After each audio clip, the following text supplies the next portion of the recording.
आप सभी को मेरा प्रणाम। मैं हूं आपके साथ हर्ष भारद्वाज। 24/7 न्यूज देख रहे हैं आप और मुद्दे की बात में आपका बहुत बहुत स्वागत है, क्योंकि ठीक 11 बजते हैं घड़ी में तो रोजाना मुद्दे की बात लेकर हम आपके सामने हाजिर हो जाते हैं। मुद्दा आपसे जुड़ा हुआ होता है, मुद्दा राजनीति से जुड़ा हुआ होता है और मुद्दा होता है वर्तमान का, जो आपको बताता है कि आखिर खबर क्या है और आपको बताता है पूरा विश्लेषण कि आखिर क्यों हम मुद्दे की बात में ये मुद्दे उठाते हैं। तो शुरुआत कर रहे हैं मुद्दे की बात की। फिलहाल आज मुद्दा है आरजेडी, क्योंकि आरजेडी ये कह रहा है कि निशाने पर पूरा विपक्ष है और सीबीआई और एजेंसियों का दुरुपयोग हो रहा है। और ये डिबेट लगभग 3 से 4 दिन से हम लगातार आपके सामने कर रहे हैं। बात कांग्रेस की हो रही है, बात संयुक्त विपक्ष की हो रही है, बात आरजेडी संयुक्त विपक्ष की हो रही है, बात आरजेडी की हो रही है। लेकिन आपको ये बता देते हैं कि इन सब में आपके मुद्दे कहीं ना कहीं गौण हो जा रहे हैं, यानी आपके मुद्दे उठ नहीं पा रहे हैं। हम देखते हैं कि साल दर साल चुनाव होता है। 2024 का चुनाव आना है, 2023 में 9 राज्यों का चुनाव है, 2025 में कई राज्यों के विधानसभा चुनाव हैं।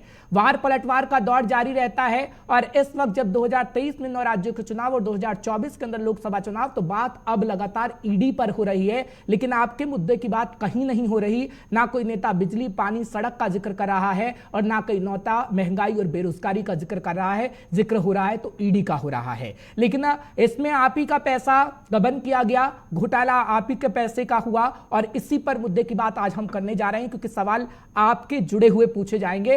फिलहाल मुद्दे की बात की शुरुआत एक बड़ी जानकारी के साथ कर रहे हैं और आपको बता देते हैं फटाफट से मुद्दा क्या है, क्योंकि इस वक्त बड़ी खबर हम आपको बताएंगे। दरअसल ईडी की लगातार हो रही कार्रवाई पर तेजस्वी ने पलटवार किया है कि हम देख रहे हैं लालू के घर पर लगातार रेड की जा रही है। तेजस्वी यादव ने बीजेपी पर तंज कसा है और 600 करोड़ का नया हिसाब लाने से पहले पुराना तो हिसाब दे दे। तेजस्वी ये कह रहे हैं बीजेपी सरकार विपक्ष की मुखर आवाज दरअसल दबाना चाहती है, ये कहा गया है। दरअसल आपको याद होगा कि पिछले दिनों किस तरीके से मॉल को लेकर और अन्य प्रॉपर्टीज को लेकर तेजस्वी यादव पर शिकंजा कसा गया था। गुरुग्राम के अंदर से भी तस्वीरें नजर आई थी, पटना के अंदर से भी तस्वीरें नजर आई थी और वो कह रहे हैं कि पहले जो बात कही गई थी कि 800 से 8000 करोड़ का घोटाला हुआ, उसका हिसाब पहले बीजेपी दे दे। अब ये दूसरा 600 करोड़ का नया हिसाब लेने की कोशिश बीजेपी कर रही है। यानी सीधे सीधे ना ईडी पर तंज कसा गया, ना सीबीआई पर तंज कसा गया। तंज कसने का काम सीधे सीधे बीजेपी पर किया गया है।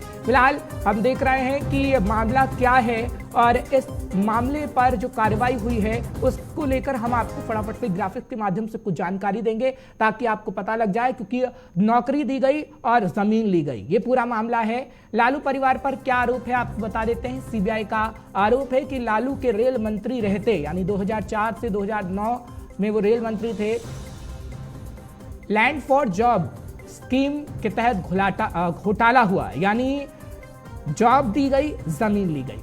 लालू परिवार के सदस्यों के नाम पर जमीन और प्रॉपर्टी ट्रांसफर कराई गई, ये भी आरोप है। तेज प्रताप के पास भी जमीन है और तेजस्वी के पास भी जमीन है, ये आरोप है। कि नौकरियां मुंबई, जबलपुर, कोलकाता, जयपुर, हाजीपुर जोन में दी गई, यानी अलग अलग राज्यों के अंदर ये आरोप लगाया गया है। लालू के परिवार ने बिहार में 1 लाख स्क्वायर फीट से ज्यादा जमीन महज 26 लाख रुपए में हासिल कर दी। ये लालू यादव पर आरोप लग रहे हैं, उसके परिवार पर आरोप लग रहे हैं। उस समय के सर्कल रेट के अनुसार जमीन की कीमत करीब 4 करोड़ 29 लाख रुपए थी, ये भी बताया गया है। तो ये आरोप लग रहे हैं जो सीबीआई की तरफ से लगाए जा रहे हैं। लैंड ट्रांसफर के ज्यादातर केस में जमीन मालिक को कैश में भुगतान किया गया है, ये भी कहा गया है। यानी एक बार फिर से लालू का परिवार फंसते हुए नजर आ रहा है। लेकिन जब आरोप और प्रत्यारोप का दौर जारी है तो कुछ सवाल भी हमारे पास हैं, उन सवालों को हम आपके सामने रखेंगे। फिर अपने मेहमानों के पास चलेंगे और मुद्दा उठाएंगे कि आखिर क्यों जब भ्रष्टाचार पर कार्रवाई हो रही है, घोटालों पर कार्रवाई हो रही है, तो विपक्ष इतनी तकलीफ में क्यों है। और सिर्फ एक विपक्ष नहीं, संयुक्त विपक्ष इस वक्त तकलीफ में नजर आ रहा है।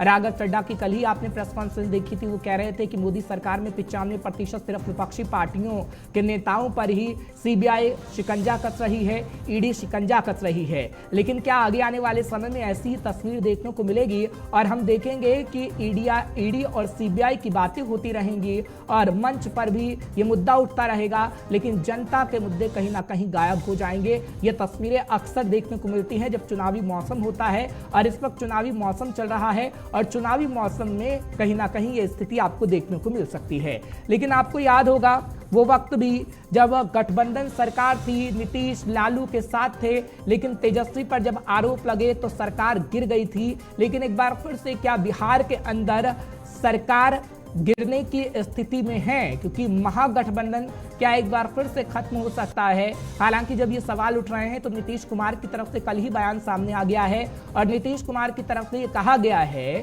कि जब भी हम किसी के साथ सरकार बनाते हैं तो ऐसी कार्रवाई होती रहती है और इस कार्रवाई से नहीं डरना चाहिए। ये बात नीतीश कुमार की तरफ से कल की गई, जो तस्वीरें हम आपको कल ही दिखा रहे थे। लेकिन आगे आने वाले समय में क्या बिहार की सरकार पर कोई संकट मंडरा रहा है, ये भी सवाल उठता है और इस सवाल को भी हम आपके सामने रखेंगे और राजनेताओं से पूछने का काम करेंगे। फिलहाल आपको जानकारी दे रहे हैं और आपको बता रहे हैं कि किस तरीके से बिहार की राजनीति गरमाई हुई है, या फिर कह सकते हैं हम कि केंद्र में राजनीति गरमाई हुई है, जब वार पलटवार का दौर लगातार जारी है।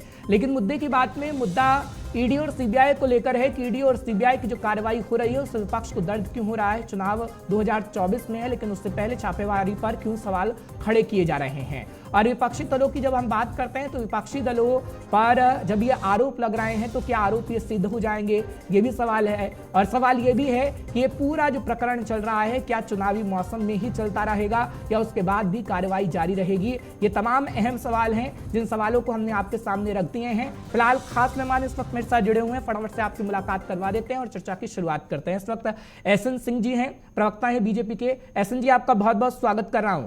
लाल बाबू खान हैं, इस वक्त आरजेडी के प्रवक्ता हैं, आपका भी बहुत बहुत स्वागत कर रहा हूं लाल बाबू खान जी। संदीप चौधरी हैं, राजनीतिक विश्लेषज्ञ हैं। संदीप जी, आपका भी बहुत बहुत स्वागत कर रहा हूं। संदीप जी, सबसे पहले मैं आप ही के पास आ रहा हूं क्योंकि आपने तो एक अहम भूमिका निभाई है बिहार के लिए, लेकिन क्या कहेंगे आप?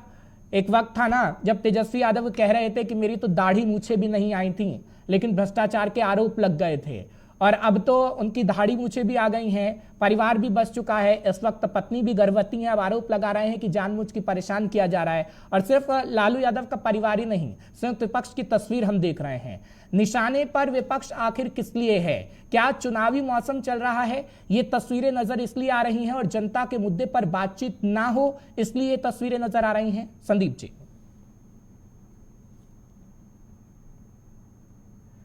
चलिए, फिलहाल संदीप जी से मेरी बातचीत नहीं हो पाएगी अभी क्योंकि उनका संपर्क कट गया है। जैसे ही संपर्क मिलता है हम इसी सवाल को दोहराएंगे। लेकिन एसएन सिंह के पास चलता हूं, प्रवक्ता हैं बीजेपी के। एसएन जी, स्वागत के साथ सवाल ले रहा हूं, क्या कहेंगे? पूरा विपक्ष आप पर हमलावर है और वो कह रहा है कि जानबूझकर ऐसी कार्रवाई की जा रही है। तेजस्वी यादव तो कह रहे हैं कि भैया पहले 800 से लेकर 8000 का करोड़ का हिसाब तो दे दो, जो मॉल के अंदर आपने कार्रवाई करवाई और कहा कि उसमें घोटाला है, गुरुग्राम तक सीबीआई ईडी पहुंच गई, और अब आप 600 करोड़ का हिसाब मांग रहे हैं जो कि सीबीआई और ईडी की तरफ से मांगा जा रहा है, और बीजेपी कह रही है सीबीआई को कि भैया जाइए हिसाब मांग के आइए। नहीं, अच्छी बात है। देखिए, हर जी लोकतंत्र में सबको अधिकार है हिसाब मांगने का। आप हिसाब मांगिए, हम हिसाब देंगे, लेकिन हम हिसाब किसको देंगे? हम चोरों को हिसाब थोड़ी ना देंगे, जनता को हिसाब देंगे। और जनता को बार बार हिसाब दे रहे हैं, 2014 से हिसाब दे रहे हैं। अभी 7 राज्यों में चुनाव हुआ, जनता ने सर आंखों पर बैठाया 6 राज्यों में। तो मुझे लगता है कि हम जनता को हिसाब दे रहे हैं। हर जी अब आते हैं कि एक कहावत है, चूंकि हम लोग सनातन परंपरा को मानने वाले हैं, और तुलसीदास जी ने लिखा है, कर्म प्रधान विश्व कर राखा, जो जस करे सो तस फल चाखा। जो जैसा करेगा उसको ऐसा फल मिलेगा। आम जनता में भी एक कहावत है कि बोया पेड़ बबूल के तो आम कहां से आ? आपने जैसा कर्म किया उसका फल आप भोग रहे हैं। मैं कह रहा हूं कि ये घटना 15 साल पुरानी है, और ये 15 साल पहले भारतीय जनता पार्टी की सरकार नहीं थी जो आपको उकसा के आपको किसी लालच बस ये कार्य करने के लिए कही। आपने कार्य लालच बस किया, आपका स्वतः का विवेक ऐसा था कि भैया आप नौकरी लीजिए, हमको जमीन दीजिए, इस नाते आपने ऐसा कार्य किया। और जब बार बार ईडी आपको सम्मन दे रही है, सीबीआई आपको सम्मन दे रही है, जांच एजेंसियां आपको सम्मन दे रही है, तो आपको सहयोग करना चाहिए। जवाब देने के बजाय आप जवाब उनको दीजिए। आप सिर्फ चैनल में आकर ट्वीट पे आके इस तरह से बातों को कहेंगे, इससे अच्छा एक स्वायत्त संस्था है सीबीआई ईडी, ऐसा जी सवाल ये उठ रहा है ना, सवाल ये उठ रहा है कि इससे पहले भी ऐसी तस्वीरें नजर आई थी जब तेजस्वी यादव और लालू परिवार पर ऐसा ही शिकंजा कसा गया था एजेंसियों की तरफ से, जब महागठबंधन की सरकार गिर गई थी और नीतीश बाबू ने आपके साथ सरकार बना ली थी। और कहा जा रहा है कि एक बार फिर से ऐसा हो सकता है क्या? इसीलिए दबाव बनाया जा रहा है? ये विपक्ष कह रहा है सर, मैं नहीं कह रहा हूं कि एजेंसियों पर सवाल वो खड़ा कर रहा है, और वो कह रहा है कि भैया ऐसा करने के लिए ही किया जा रहा है। हर्ष जी देखिए, हर्ष जी एजेंसियां स्वतंत्र हैं, लेकिन ये लोग क्या करते हैं, जब जहां से ये हारने लगते हैं, कभी सुप्रीम कोर्ट पर भी सवाल उठा देंगे, कभी सेना पे सवाल उठा देंगे, सीबीआई पर सवाल उठा देंगे, ईडी पर सवाल उठा देंगे, चुनाव आयोग पर सवाल उठा देंगे, क्योंकि आप गलत कार्य करते हैं। और गलत कार्य देखिए, अगर नहीं लालू जी किए होते तो जिस समय कांग्रेस की सरकार थी और सीबीआई जांच करती है, आप दोषी पाए जाते हैं और कोर्ट दोषी करार देता है, आप जेल जाते हैं। टीएमसी में देख लीजिए, टीएमसी के पक्ष में बोलने के लिए तैयार है, उनके एक नेता के यहाँ छापा पड़ रहा है, कई 100 करोड़ रुपए बरामद हो रहे हैं। अभिषेक बनर्जी कोयले घोटाले में उनका नाम आ रहा है। आम आदमी पार्टी में आप देख लीजिए, उनके पार्टी के 3-3 मंत्री जेल में है और भारतीय जनता पार्टी जेल में नहीं जा रही। आप संविधान को मान रहे हैं तो संविधान ने असीमित पावर कोर्ट को दे रखा है। आप कोर्ट में जाते हैं, वो भी अपने पावर का प्रयोग करते हुए कहता है कि छोड़ने लायक नहीं है। समाजवादी पार्टी देखिए, उसमें भी गायत्री प्रजापति के लिए, यादव सिंह के लिए वो लोग गए, सीबीआई जांच चल रही थी, कोर्ट ने राहत नहीं दिया।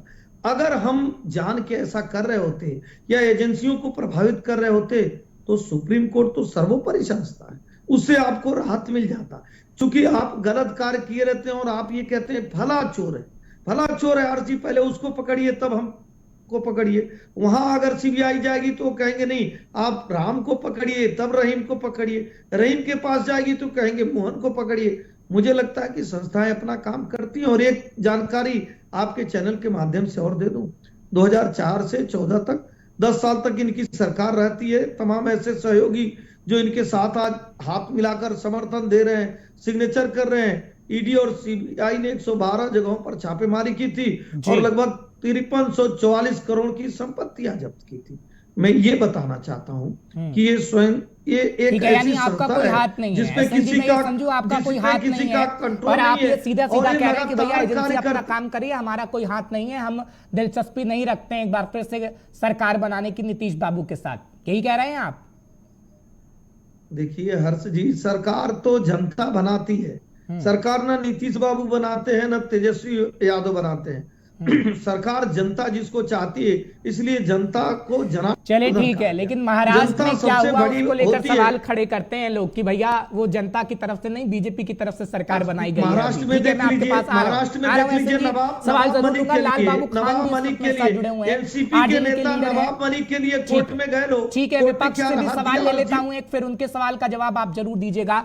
लाल बाबू खान इस वक्त मेरे साथ जुड़े हुए हैं। लाल बाबू जी, मेरी आवाज अगर आप तक मिल रही है तो बताइएगा, आखिर क्यों इतना हो हल्ला हो रहा है भाई? अगर सीबीआई ईडी आपसे पूछताछ कर रही है, घोटाला कोई नहीं है, अगर आपके कोई तथ्य निकलेंगे तो सीबीआई आपसे पूछताछ करेगी, अगर तथ्य नहीं निकलेंगे तो कहेगी कि भैया जाइए, कोई खोट नहीं है, लेकिन डर क्यों है आपको?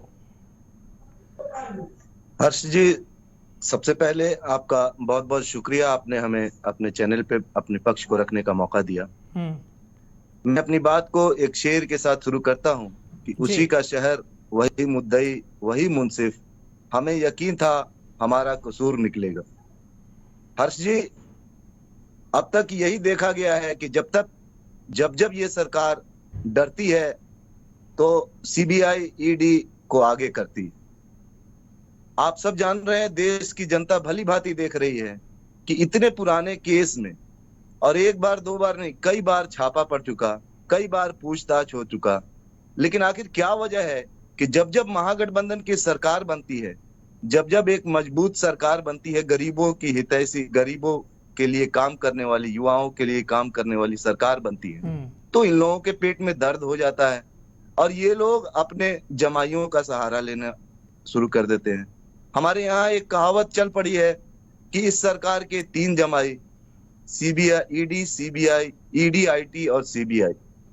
फिलहाल तो लालू के जमाइयों पर इस वक्त कार्रवाई की जा रही है, संधियों पर कार्रवाई की जा रही है। नहीं, वो बात सही है, सिर्फ लालू के जमाइयों पे नहीं कार्रवाई हो रही है। आप देखें, ये आप एक तरफा बात न करें, सिर्फ लालू जी के जमाइयों पे और लालू जी के, नहीं, आपने बीजेपी के जमाई की बात की ना, इसलिए मैंने लालू जी के जमाई की बात की, और कोई शब्द का इस्तेमाल नहीं किया। जो आपने शब्द का इस्तेमाल किया, मैंने उसी शब्द का इस्तेमाल किया है। तो तमाम विपक्षी नेताओं पे कार्रवाई हो रही है। मैं पूछना चाहता हूँ कि जो इतना बड़ा मामला चल रहा था पूरे देश और दुनिया में, जो मतलब एक अजब सा घोटाला सामने आया था, इनके बहुत ही करीब मित्र हैं वो गौतम अडानी जी, उनका जो मामला सामने आया, अरबों खरबों करोड़ों रुपए का जो घोटाला अभी सामने आया था, इस घोटाले को छिपाने के लिए ये ईडी और आईटी का रेड पड़वाया जा रहा है, ताकि किसी तरीके से गरीबों के नेता को प्रताड़ित किया जाए।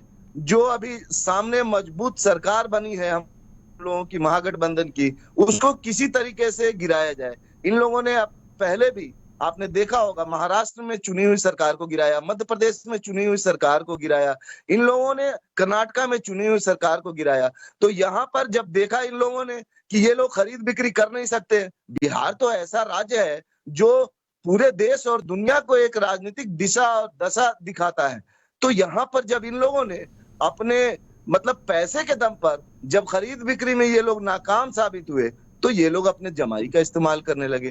खैर, वक्त है, काल चक्र का पहिया घूमेगा, और जब पहिया घूमकर फिर जब 2024 आएगा, लाल बाबू तो जी, 2024 लाल में जब बाबू जी, इनकी जनता ये सरकार नहीं समझती है, जनता ये समझती है कि भैया अगर कोई घोटाला हुआ है तो उसका सच्चाई सामने आए। इधर अरविंद केजरीवाल भगवान को याद कर रहे हैं, आप बीजेपी के जमाई को याद कर रहे हैं। अच्छा ठीक है, एक सवाल आपसे पूछता हूँ, एक सवाल आपसे पूछता हूँ लाल बाबू जी, क्या तेजस्वी यादव इस्तीफा दे देंगे? इतिहास के पन्ने तो आपको पता है ना, जब पहले ऐसा हुआ था तो तेजस्वी यादव इस्तीफा ले लिया गया था, फिर सरकार गिर गई थी आपकी, एक बार फिर से इस्तीफा देंगे?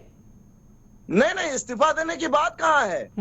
इनके डराने और धमकाने से न हमारे नेता झुके हैं, न डरे हैं, न हम लोग इस्तीफा देने वाले हैं। पहले क्यों दिया गया था? लोहिया के मानने वाले पहले लोग क्यों दिया गया था? मैं आपको स्पष्ट बता देना चाहता हूँ, पहले क्यों दिया गया था? 2004 की बात याद है आपको? लोहिया जी ने कहा था कि जब जब सड़कें सुनी हो जाएंगी, संसद आवारा हो जाएगी। लाल बाबू जी, लाल बाबू जी, ये किससे कहानियां मत सुनाइए, यहाँ पर जनता सुनना चाहती है। 2004 में क्या हुआ था याद है आपको? विचारधारा की बात कर रहा हूँ, मैं विचारधारा की बात कर रहा हूँ। हम लोग विचारधारा को मानने वाले लोग हैं, हम लोग विचारधारा को मानने वाले लोग हैं, और सड़कें हम लोग सुनी नहीं होने देंगे जब तक सड़कें सुनी होगी, संसद आवारा हो जाएगी। मैं आवारा हम लोग आवारा होने नहीं देंगे, हम लोग इनकी तानाशाही को नहीं चलने देंगे, हम लोग इनके हिटलर सर 2004 का वक्त याद है? एक मिनट लाल बाबू जी, कंटिन्यू बोलने से आपकी बात सच नहीं हो जाएगी। 2004 का वक्त याद है या नहीं है? आप पूछे 2004 का वक्त याद है? क्या हुआ था उस समय? आप तो आरजेडी के नेता हैं, मैं तो एक पत्रकार हूं। क्या हुआ था उस समय? भी तो आप पे आरोप लगे थे तो इस्तीफा दे दिया गया था ना, नहीं दिया गया था यार? नहीं, देखिए हर चीज की लालू जी दोषी करारे गए कि नहीं? लालू जी को सुप्रीम कोर्ट ने दोषी करारा कि नहीं करारा? कितनी बदल चुकी है। आज आप देखें कि हमारे नेता ठीक है, जो है वो गर्भवती है। ठीक है, आपने मेरे सवालों का जवाब नहीं दिया, कितनी परिस्थिति बदली है जनता जानती है। संदीप जी, मैं आपके पास आ रहा हूँ, बिहार को आप अच्छे से समझते हैं सर। 2 टूक सवाल आपसे है, आपके नेता से। ठीक है लाल बाबू जी, ठीक है, मैं आपके पास अपना जवाब दीजिए ना, अपना तो दे नहीं पाए। संदीप जी, मैं आपके पास आ रहा हूँ, बिहार को आप अच्छे से समझते हैं सर, जहाँ तक मुझे याद है। और अगर मैं बिहार की बात करूँ, लाल बाबू जी, ये चुनावी मंच नहीं है। 2025 में चुनाव होगा तो बताइएगा किसके साथ सरकार बनाएंगे आप। लालू जी को आप लोगों ने फंसाया। ठीक है, किसको किसने फंसाया जनता जानती है। संदीप जी, क्या कहेंगे आप? बिहार हो या पूरा केंद्र की जो राजनीति है, इस वक्त ईडी सीबीआई पर अटक कर रह गई है, न जनता के मुद्दों पर बातचीत हो रही है, चुनावी मौसम चल रहा है सर। और बिहार के तो क्या ही कहने, बिहार में नीतीश बाबू हैं, लेकिन 2004 का वक्त भी हमें याद है कि कैसे सरकार गिरी थी। नीतीश बाबू तो बीजेपी के खेमे में चले गए थे, लेकिन अब नीतीश बाबू के बोल बदल गए हैं, कह रहे हैं डरा लीजिए, खेमे में नहीं जाएंगे। संदीप जी। जी बिल्कुल, आप सही बात कह रहे हैं। राजनीति में समय समय पर चीजें बदलती हैं, और राजनीति में जहां सबसे कमजोर कड़ी होती है वहां वार किया जाता है। और आपको मालूम है, बिहार की राजनीति में लालू यादव को जब याद किया जाता है, लालू यादव जी का जब नाम आता है, तो इनके ऊपर इतने आरोप लगे। और लालू यादव जी एक ऐसा नाम है, चाहे वो राजनीति करने में रहा हो, चाहे वो घोटालों में रहा हो, वो भारतीय राजनीति में हमेशा चर्चा में रहते हैं। तो जब भ्रष्टाचार का कोई आरोप लगता है, ईडी की कोई कार्रवाई होती है, सीबीआई की कोई कार्रवाई होती है, इनकम टैक्स की कोई रेड पड़ती है, तो ये परिवार पर लोगों को यकीन करना इजी हो जाता है। लेकिन मैं आपको अर्जी एक चीज बता दूं, इसमें कोई ना कोई कमी निकलेगी, गलतियां भी मिलेंगी, भ्रष्टाचार भी होगा, लेकिन मैंने चीजें देखिए, राजनीति में ऐसी राजनीति में कोई जगह नहीं उंगली रखने के लिए। अगर आप एक राजनीतिक दल चलाना चाहते हैं, उसके लिए जितना पैसा आपको चाहिए, राजनीति में इतने खर्चे हैं, खाली नेता की सैलरी से राजनीति नहीं हो सकती, कोई पार्टी नहीं चल सकती। आप सोच भी नहीं सकते इतना पैसा राजनीति करने के लिए चाहिए। अब वो पैसा कहां से आता है, उसके रास्ते कैसे निकाले जाते हैं, वो सब इलीगल है और ऐसी कोई पार्टी नहीं बची है। अगर मैं भारतीय जनता पार्टी की बात करूं, हाल ही में आपने शरण सिंह का सुना होगा नाम, जो बिल्कुल जी, संदीप जी की आवाज नहीं मुस्लिम पहुंच संघ पा के रही है अध्यक्ष हमारे भी है। पास। आपने सुना होगा उनके पास अपना हेलीकॉप्टर भी है, ऐसी ऐसी गाड़ियां, अथाह संपत्ति के मालिक हैं। तो आप सोच सकते हैं यार, इतनी संपत्ति कहां से आई? वो कोई राजा नहीं, महाराजा नहीं, वो कल्चर हिंदुस्तान में कब का खत्म हो चुका है। लेकिन मैं ये मानता हूं, चाहे वो आरजेडी हो, जेडीयू हो, बीजेपी हो, कांग्रेस हो, सबके पास ऐसे लोग हैं जो मनी मेकर हैं और उसके बिना पार्टी नहीं चल सकती।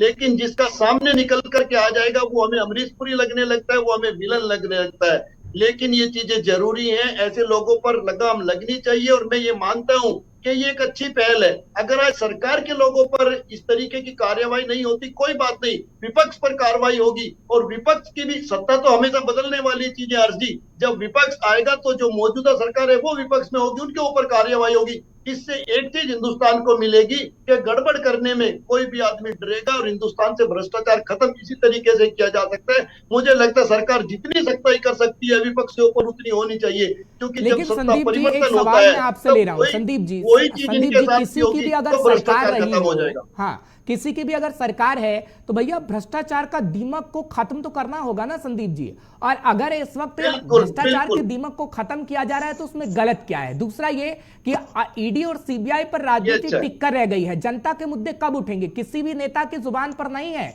बिजली, पानी, सड़क, कोई भी नेता हो सर, चुनावी मौसम चल रहा है, 2023 में चुनाव है, 24 में चुनाव है, 2025 में कई राज्यों के चुनाव है।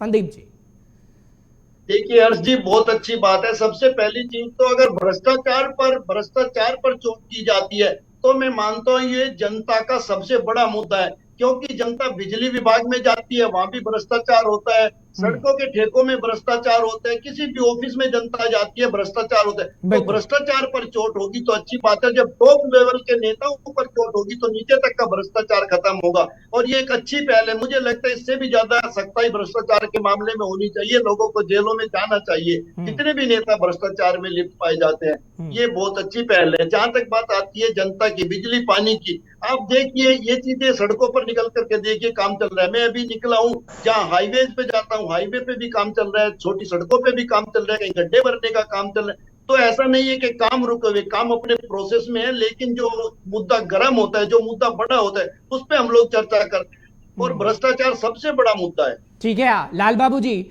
मैं नहीं कह रहा हूं, संदीप चौधरी जी कह रहे हैं, राजनीतिक विश्लेषज्ञ हैं, बिहार को अच्छे से जानते हैं। वो कह रहे हैं अगर भ्रष्टाचार के दीमक को खत्म किया जा रहा है तो आपको परेशानी क्यों हो रही है? बस इतना समुदाय जाइए ना, कहिए भैया अगर कुछ नहीं है तो करिए कार्रवाई, बोलिए। परेशानी की बात ही नहीं है। हम लोग तो बिल्कुल चाहते हैं कि भ्रष्टाचार तो बिल्कुल खत्म होना ही चाहिए, लेकिन परेशानी तब होती है जब एक तरफा कार्रवाई हो। आप बताइए ना, ये संदीप चौधरी जी से मैं पूछना चाहता हूँ कि संदीप चौधरी बताएं कि इन्होंने अपनी बातों में गौतम अडानी का जिक्र क्यों नहीं किया? गौतम अडानी का भ्रष्टाचार इनको नहीं लगता? क्या उन पे जांच नहीं होनी चाहिए? क्या उन पे जेपीसी नहीं बैठनी चाहिए? क्या उनके लिए सुप्रीम कोर्ट ही इंटरफेयर करेगा तो जांच बैठेगी? एक मिनट मैं आपको क्लियर कर दूं, शायद आपको जानकारी नहीं है, सुप्रीम कोर्ट ने 6 सदस्यीय कमेटी बिठा दी है।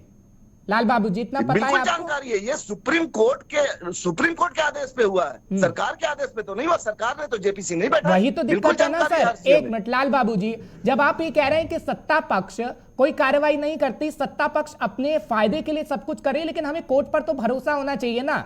जब कोर्ट संज्ञान ले रहा है, हाँ बिल्कुल भरोसा है, लेकिन जो 12-15 दिन तक सदन बाधित रहा इस गौतम अडानी को लेकर, उनके घोटाले को लेकर, क्या उन पर जेपीसी नहीं बैठानी चाहिए थी? क्या उनकी जांच नहीं होनी चाहिए थी? कैसे 2.5 लाख करोड़ से इनकी संपत्ति 10.5 लाख करोड़ हो गई अचानक से, वो भी 2 साल के अंतराल में, वो भी कोरोना काल में, जहां पूरी दुनिया में। चलिए ठीक है एहसन जी, मैं आपके पास आ रहा हूं, लेकिन बता दूं लाल बाबू जी, संदीप जी मेरे साथ कई डिबेट में बैठ चुके हैं। अडानी पर हम बातचीत कर चुके हैं और अडानी पर उन्होंने कई सवाल भी खड़े किए हैं। नहीं, मैं आपको क्लियर कर दूं, अगर आपको विश्वास नहीं होता तो उसका लिंक मैं भेज दूंगा, या फिर आप जाइएगा यूट्यूब पे, आपको मिल जाएगा JK24/7 न्यूज का डिबेट। आप लिखेंगे मेरा नाम, आपको आ जाएगा, संदीप चौधरी उसमें मिलेंगे आपको। ठीक है एसएन जी, जवाब दीजिएगा। वो कह रहे हैं कि भैया बीजेपी का तो कोई नेता नहीं है, वॉशिंग मशीन लेकर आप बैठ जाते हैं चुनावी मौसम में, कोई भी नेता आपके पास चला जाता है तो भैया वो दूध से धुला हो जाता है, कोई भ्रष्टाचार नहीं है। अभी राघव चड्ढा कल प्रेस कॉन्फ्रेंस कर रहे थे, वो कह रहे थे कि मनीष सिसोदिया को आपने ऑफर दिया, नहीं माना तो जेल के अंदर है। एहसन जी।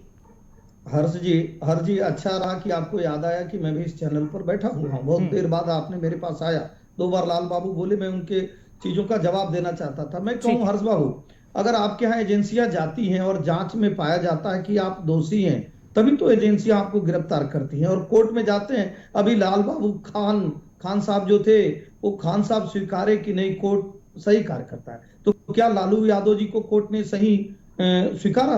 उन्होंने जो दोषी पाया था, उनके ऊपर जो कार्रवाई हुई थी वो सही था या गलत था? अगर सही है और सही था तो निश्चित तौर पे एजेंसियां अपना काम करती हैं। अब बार बार आप जमाई की बात करते हैं।